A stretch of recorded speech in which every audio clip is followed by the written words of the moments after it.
Hey yo, what's good guys? Another video here. Today we got Jimmy Carr remembering Sean Locke and Carrot in a box.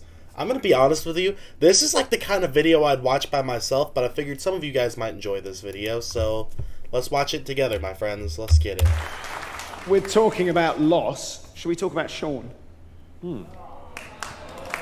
Thank you. It's nice. Nice. It's nice. It's a nice thing.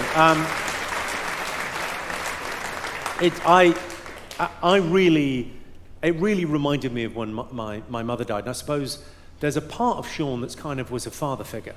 He was 10 years older than me, and he was an incredibly important figure in my life. And it wasn't until he died really that I acknowledged that I was sort of in a double act on TV. With him, we did like over 250 TV shows together.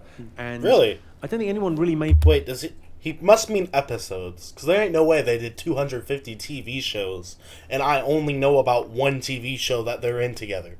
There ain't no way y'all guys are slacking that much and not telling me. So he must be talking about episodes. Me laugh like him. And I think I've given it quite a lot of thought, obviously. I mean, after he died, the next day I was in bits, just, crying a lot and watching videos and laughing and crying and whatever, as you do. And then it really hit me the second day, physically. I got really sick. I got like a flu. I thought it was fucking COVID.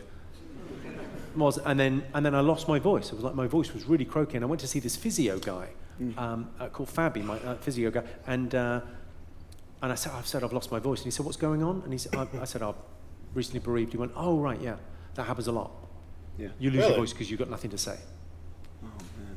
And is that real? I really felt that. I really felt like the physical effect of it. And I think the way he made me laugh was because of the way Sean looked. Like if Sean turned up at your house and said, I'm here to fix your boiler, come right through, I'll make you a cup of tea, I imagine you take 5 sugars. He had the look of a working man, right? So That's true. But he was doing this very delicate, sort of flight of fancy, surreal comedy. So it's funny as fuck is exactly right. So he had this thing where everything was heightened because it was so left field. It was like this amazing ability to just catch me off guard. So, I mean, literally on Cats Does Countdown, I had to keep like tissues under my desk. Nah, that's facts. Like, from watching a lot of stuff from Sean, I never really noticed it until Jimmy kind of spit it out here, but like, a lot of his humor was very much shock humor, where like, you never expect the stuff he says to come out of his mouth. That's very fucking true. 2 sets, one for him, one for Rachel. The Rachel thing's weird, like the Cats Countdown thing of like that show being something that me and Sean, at the time when we got pitched it, it was Channel 4 mashup, and they went, oh, will you do a version of Cats Does Countdown? And we both went, I mean, I guess it's better than Body Swap. What? Yeah, all right. So we agreed to do one. We made it 45 minutes long, the first one, and we thought, well, we're going to run out of idea after 20 minutes, but fine. And then it's just run, and people have really enjoyed it. And there's a lovely thing thinking about Sean now. There's that quote that you die twice. You die when you die, but you also die the last time someone says your name. And it feels like with all that stuff, all of his comedies out there, and people share it, and they still enjoy it, and they still laugh, and it feels like he's still with us. That's true. Yeah. That's very true. I mean, like, I'd consider myself a fan of him, even though literally while he was on live, unfortunately, I didn't even know who he was when he was living, which is sad. But at the same time, there is something special about, like, even from the grave, he's still making people laugh. He's still gaining new people who are going back and checking him out and respect. So that is cool. Yeah. It's nice. It is a nice thing. Lovely. The nature of that double act that you had with Sean, do you think, like you said, he's kind of like a working class there to fix your boiler, do you think that was part of the dynamic between you as the kind of high status, or not even status, but like you're the kind of like, you're the upper class guy and the working class guy? Have you kind of thought about that? I mean, weirdly, I think that is right, but I've never really given it much thought because I don't see myself as the upper class guy. What? Nah, listen, I know we're supposed to be, like, serious and talking about Sean Locke, but that's the most BS thing. Bro walks around in, like, expensive-ass suits, Even his accent sounds like the classy British dude accent. You can't say that. That is pure. Even his laugh sounds rich. Listen to Jimmy Carr's laugh and tell me that's not the laugh of a rich dude.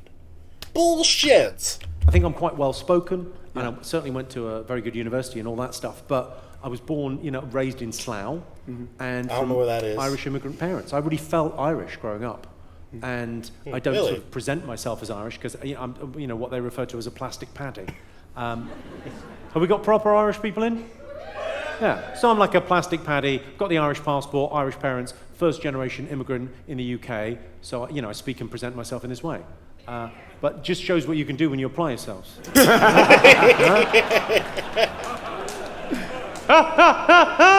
See, that's what I'm talking about. Even his laugh sounds like he's rich. Like, everything about... The only thing he's missing is, like, the stereotypical, like, top hat and monocle and, like, some expensive-ass cane that costs more than my house. That's all he's missing. But I really thought of myself as kind of Irish and fairly working class. We went to the local school. We didn't go to fancy posh schools or anything. Yeah. But I think you have to... And part of the thing that I talk about in the book is you have to know how you're perceived.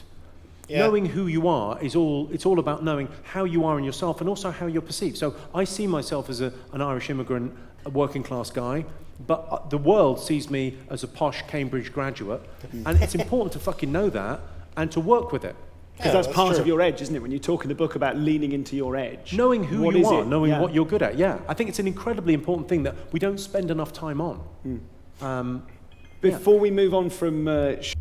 It's interesting how, like, Jimmy's evolved, because it's like, as somebody who didn't know that at all, I don't look at Jimmy, which is kind of what he's saying, and think of an Irish immigrant.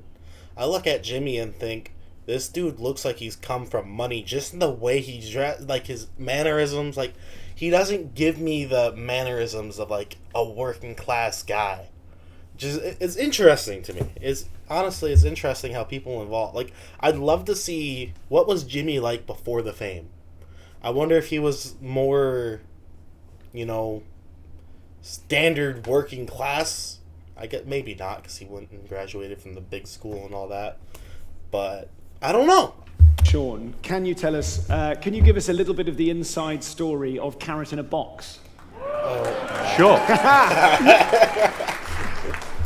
Picture the scene, the Cats countdown. No, it was the Cats office, right? The regular 8 out of 10 Cats. And we were doing a Christmas special, and we had made, I think, 20 episodes that year, and we were out of idea.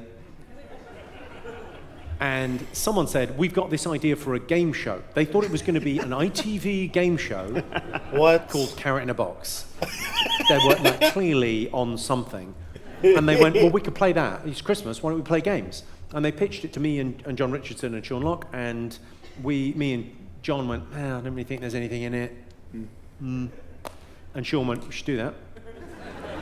And then he did, and not only did he win, he psychologically destroyed John. I mean, ruined him. Absolutely ruined him. I mean, it's such a fun show to make. I mean, obviously, I get asked all the time about Rachel on the show, which is an odd... Yeah, this is what I get.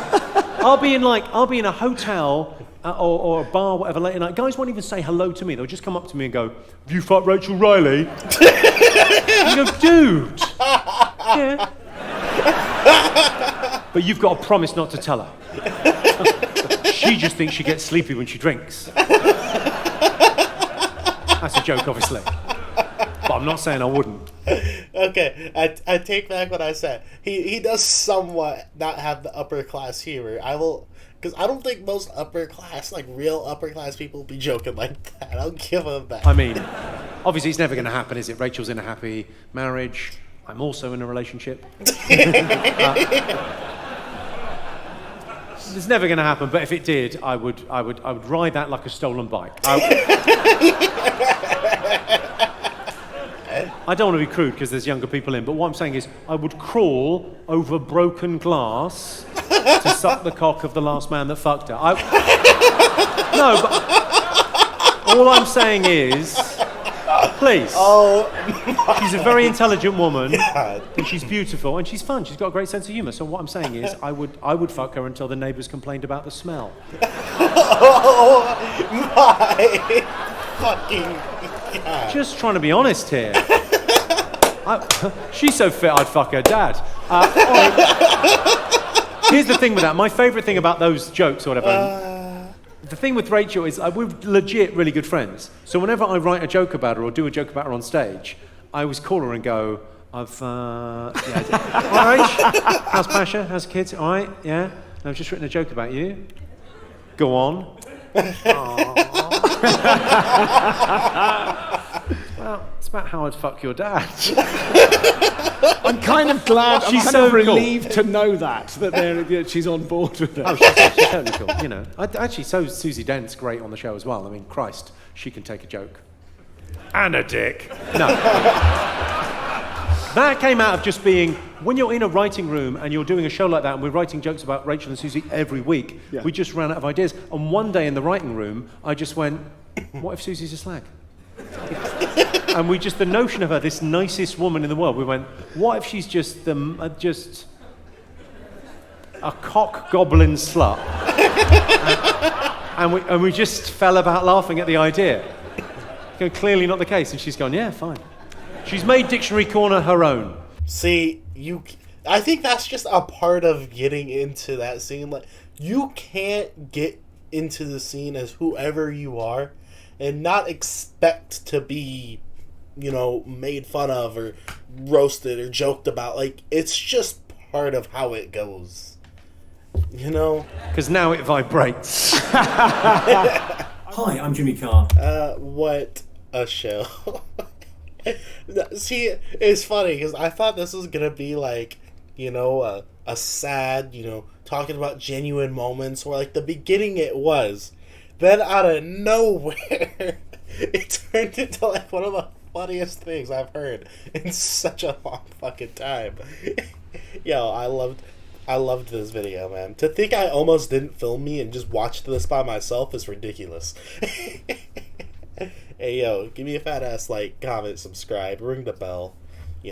Thank you all for watching, especially if you made it to the end. Like, I don't say it enough, but I do genuinely appreciate that. Like, that is awesome. And yeah, we're out. Bye.